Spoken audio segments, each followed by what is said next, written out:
Welcome to the Humble Servant Podcast with Eric Velez. This is the show where we help men and women in public service transition to a career in the private sector. I'm your host, Jody Mayberry, and with me is the star of the show, 31-year FBI veteran Eric Velez. Hello, Eric. Hey, Jody, how are you doing? Oh, I am fantastic. And I mentioned right off the top, 31-year FBI veteran, but I have to admit I'm going to focus on a different part of your career for this episode. 31 years with the FBI, 3 years at Disney, but it's the Disney piece I want to talk about today. Okay, sure. The magical 3 years at Disney.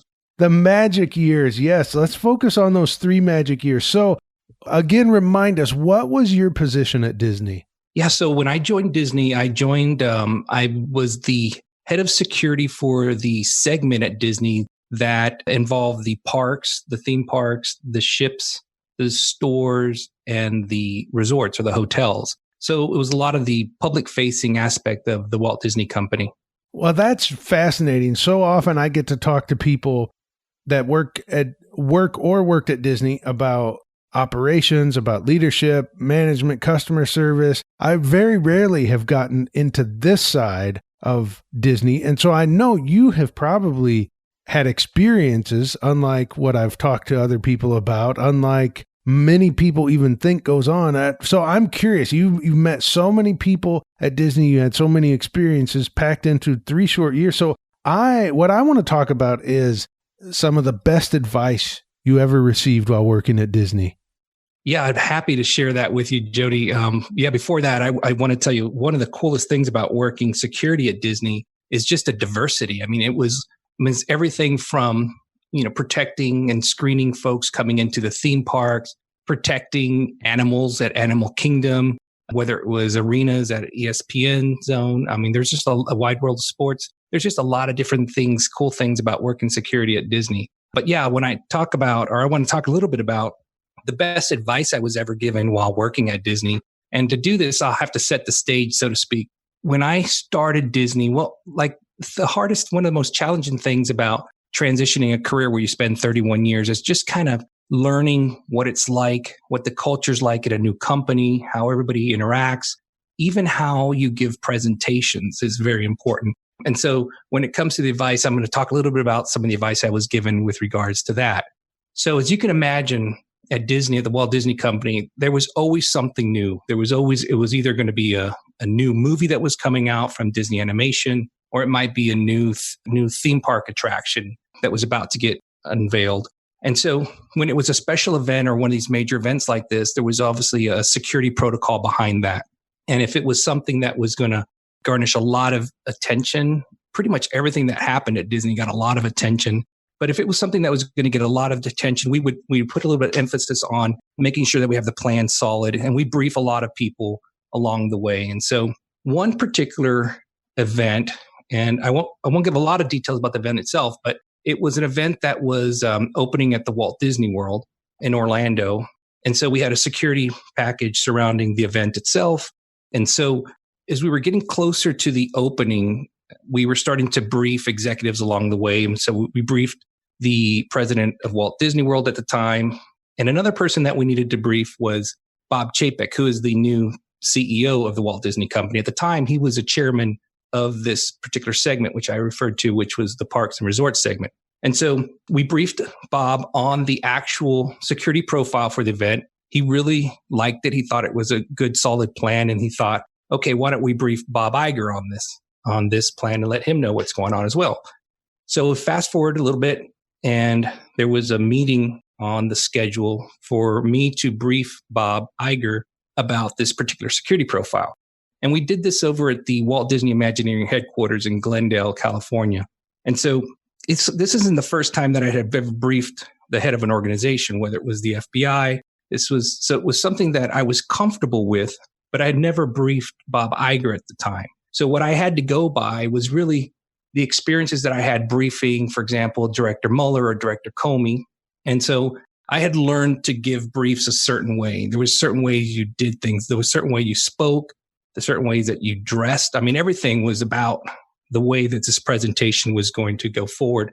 I like to use this kind of military style presentation was basically just get to the point. And here it is, facts up front and keep it moving. So as we're getting closer to the brief, I'm preparing myself for it and practicing it. We do a couple of dry runs.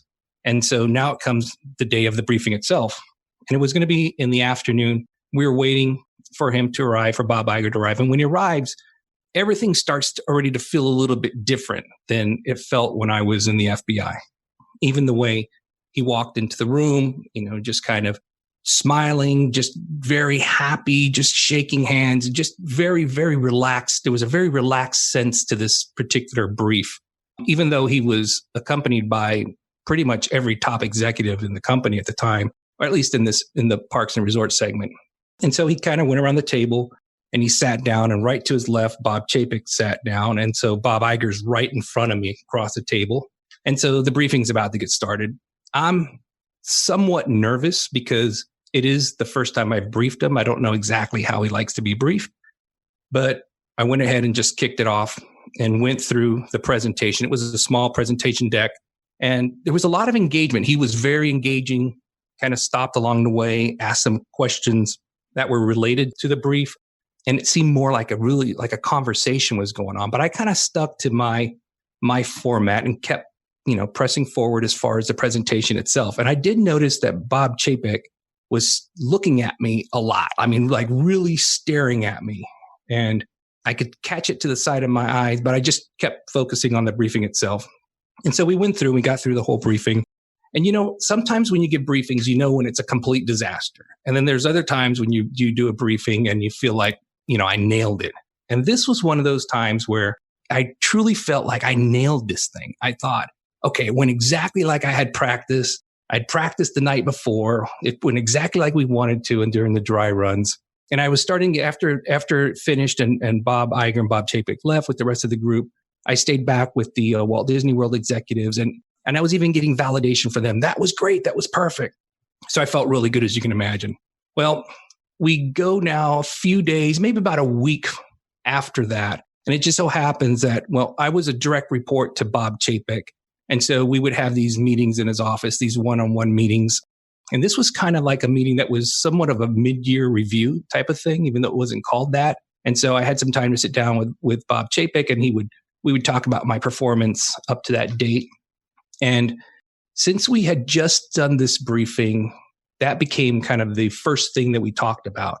And he said, Eric, why don't we start with the briefing we did to Bob Iger? And so I sat there thinking, okay, perfect. He's going to tell me just how great it was and how impressed Bob Iger was and so on. But to my surprise, he basically, here's what he said. He said, for content, I'm going to give you an A. For delivery, I'm going to give you a C. And so this is when I think this is where my acting skills were probably at the best, because I was able to look at him with this look of absolute appreciation for what he was saying. But inside of me, I'm like, what?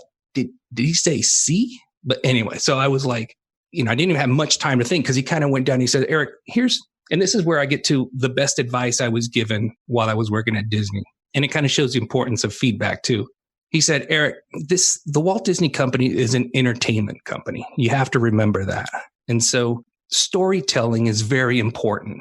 It's part of the show. And so when you're doing a briefing, you still have to be in that element. And so he said, basically what he said was that I was too stiff. He didn't use those words, but that's basically what he was saying. And, come to think, he was right. I was dressed like I would have been dressed to go brief Director Comey, for example, but without the tie, just a jacket. But, I was dressed different than everybody else was in there. And I did kind of look kind of like a government stiff kind of look there with presenting. But, and he went on and he kind of said that I needed to be more engaging, more relaxed. And he asked me if I noticed how Bob Iger was during this briefing and how engaging he was and how he liked to take some time to even somewhat tell a story at the time and engage folks, even while this presentation was going on. And it wasn't that he wasn't taking it seriously. It was just the manner in which the message was coming across and the way it was delivered. And so what he asked me to do was to kind of think about that moving forward and to try to remember that I was in an entertainment company now. And he even recommended that I get with some of the folks in our public affairs office that do a lot of media relations and kind of learn about that. And, it's awesome to have, somebody who can sit down with you and kind of give you that feedback. And even if you don't like hearing it sometimes because you think, okay, wow, I did this. I thought I did it well. And it turns out I didn't do it so well, but it's just so beneficial. But I remember when he was talking about the storytelling aspect of it. And it was almost like I was getting a panic attack just thinking about what I had grown up in as far as briefing. And can you imagine if I would have walked in and went to Director Mueller and said, have I got a story for you, Director? I mean, it just the thought of it was getting me I was just like shaking. There's just no way. But he reminded me, I'm not in the FBI anymore. And the way I brief is going to be different. And to me, that was just tremendous advice because it was a wake up call to me that everything that I had learned to do, there was a lot that was transferable, but there was a lot that wasn't. And I had to be cognizant of that. So I actually started dressing differently. I went out and I bought some, sports coats or some slacks or something. It was a little bit more casual yet business, but definitely not something I would wear at an FBI brief. I started dressing a little differently. And I remember there was a briefing just before I left Disney. It was about a few months before actually. And Bob Iger, this time it was in his office, and it was a briefing on kind of the status of where we were with the security program overall within the parks and resorts. And it turns out it was a similar briefing in the sense that Bob Iger came in, Bob Chapek was with him. And I started it off with, hi, Bob, have I got a good news story for you to share? I'm going to share with you today. And I could just feel the difference. It was as impactful of a brief as the other one in sense of what was in it, but the delivery was completely different.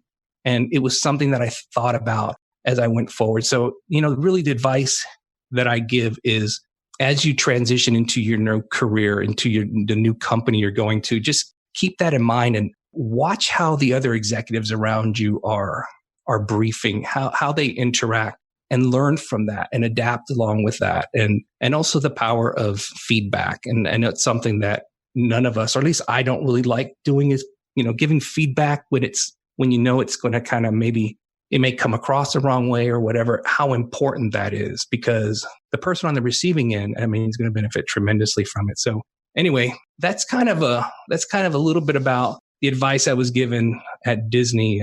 So back to you.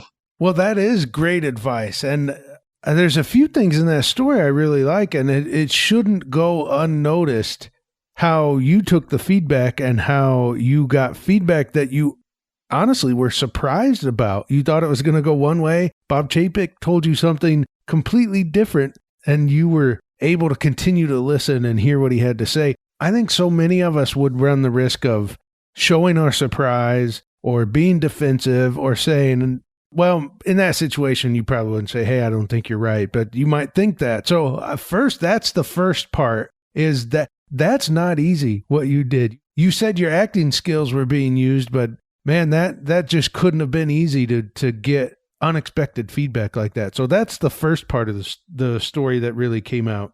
And you're right.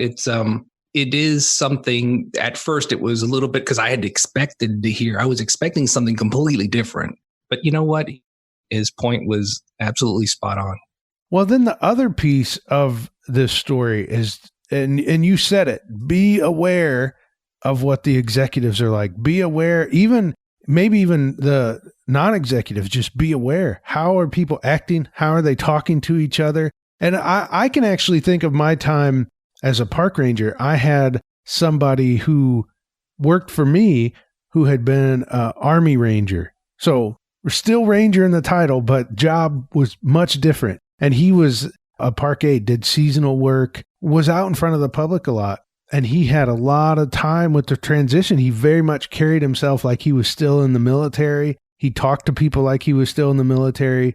And we have found it's a very successful transition, usually, to go from the military to a park ranger. But this guy, he wasn't a ranger, but he had a lot of trouble with it because he never quite caught the cultural differences. He never picked up on the cues and adopted them. Yeah. And, and I could have done my homework a little bit better too, if you think about it, because the Bob Iger, there's a lot out there as far as him giving interviews. You can find these on YouTube or even on the Disney website. And it would have told me a lot about how he interacts in these interviews and how the person interviewing him may be asking him questions. And, as you think about, as our listeners are thinking about moving into this next career, and if they're going into jobs, executive type roles, without a doubt are going to go through this, I call it the gauntlet of interviews, in which they'll be interviewing with everybody pretty much at the C-suite level. And a lot of those folks actually have videos on YouTube in which they've been interviewed, whether it was at a convention or something. And, do your homework. You can actually listen to those and see kind of the things that you can pick up on, the way they like to express things and some of the things that are important to them. And so, I could have done my homework better there too. So another lesson I took away from that.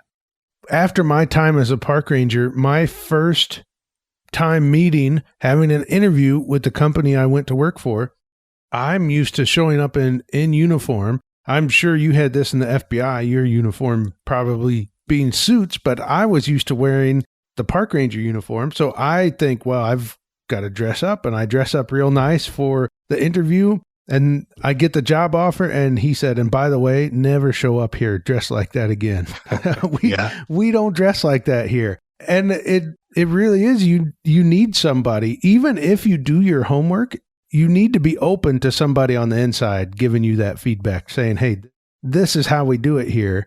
And you just have to be open to that. But to go back to your point on homework, when we're making the transition from public service to a private sector company, what are some of the things we can do in advance of going there to our new job? What are some of the things we can do in advance to get a sense of the culture and what the place is like? Yeah, like I mentioned, there's a lot out there. A lot of these companies, they have things on their websites that talk about their mission, talk about what's important to them. You could talk to folks that either currently working there now or who have worked there in the past, who you might know. Normally, a lot of times it's like you might not know somebody who's working there right now, but you do know somebody who used to work there, or there is some sort of connection. So there's some research you can do to get a feel for the type of culture that you're going to be transitioning into. And then just remember that the culture itself, if you're going from a job like the FBI, or whether it's the police department or in the military, and the transition is, let's say, into a company that is like a Northrop Grumman or a Boeing, in which there's been some interaction, at least a lot of interaction sometimes with the government. A lot of what you do and the way you show up is going to resonate. It's going to work. But in my case, I had gone from this kind of this law enforcement background, a bit of a military style hierarchy as far as chain of command, into a culture in which it's completely different. And so I did at the time know people that were at Disney that were actually former colleagues of mine. And so just talking to them about it before you actually go in your interview, and, what should I expect? And something as simple as like, how should I even dress? I was a little bit stubborn, and I wasn't stubborn by purpose when it was changing the way that I looked. I remember back when the transition between Director Comey and when he came in to replace Director Mueller. And for those who are listening who've had to go to the morning briefs with Director Mueller, there was a certain way that you dressed. I mean, you wore the white shirt and the blue or red tie and the dark suit, and you couldn't even get past the secretary into the conference room if you didn't have this suit with the white shirt. And then when Director Comey came on board, the first briefing, he mentions to everybody, look, lose the jackets. And I remember thinking, like, right now, like, take it off right now, but I didn't. And there was some people who actually took their jacket off. And you're sitting there going like, no, he didn't just take his jacket off. But the next day he'd come in, and now there was half the room had a jacket and the other half didn't. And then he reminded everybody again about, hey, when you come to these briefings, you don't have to wear the jacket. But I had mine on. And the third time I walked in, I still had my jacket. This is how hard it was for me to kind of just change the way that I was dressing. And this time he just looked at me and he said, hey, Eric, is there something about not wearing a jacket that I don't understand? Or he was telling me, and at that time I take off the jacket. But that's just the sense of sometimes you just have to push yourself into feeling, okay, I'm in a whole new environment right now, and I'm actually getting feedback and I have to listen. It might be hard because you spend your entire time, dressing or speaking or presenting a certain way, and you just have to change that. You have to have the ability to change. Yeah, that's it. Sometimes we just hang on to what's comfortable, what's always been done, and things do change, whether it's internally, like you taking off the jacket at the FBI, or drastically when you go to a new company like Disney. So do you have any final words for us on this subject of being able to pay attention and adapt to the new culture? Yeah, I think, like I said, just be receptive of the feedback you're going to get. And here's the bottom line. It is going to be different, but it shouldn't be reflected on, you shouldn't take it as if it's criticism or that you're not doing something well. It's just different. I remember as I was going through Disney, it almost seemed like every day I would go home and I just feel like incompetent. Because I would do something wrong. I would say something that didn't come out right. I would ask a question that just kind of flopped. And so I was starting to get a little bit frustrated in the sense that, I even questioned myself. I started thinking like, was I just a good executive in the government? But the reality is the pressure really comes from yourself. I was putting the pressure on myself as I sat in conference rooms and trying to figure out, hey, maybe if I ask this question, maybe it'll resonate with them. In other words, I'm pushing myself more than I have to be, when in reality, everybody thought I was doing an okay job.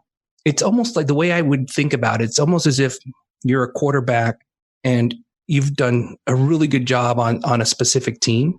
And now you have a new offensive coordinator, and it's going to take some time to understand that new offense. And there's probably quarterbacks who probably question their ability and say, am I really even good at all? But once they learn that system, they'll start to realize you're a good quarterback. You're just in a different system. And take some time to learn that system, and don't put the pressure on yourself, because I was putting the pressure on myself. Nobody else was looking at it that way. Well, this is fantastic advice, and it's been a great episode, Eric. Thank you so much. And thank you for listening to the Humble Servant Podcast. Thank you, Jody.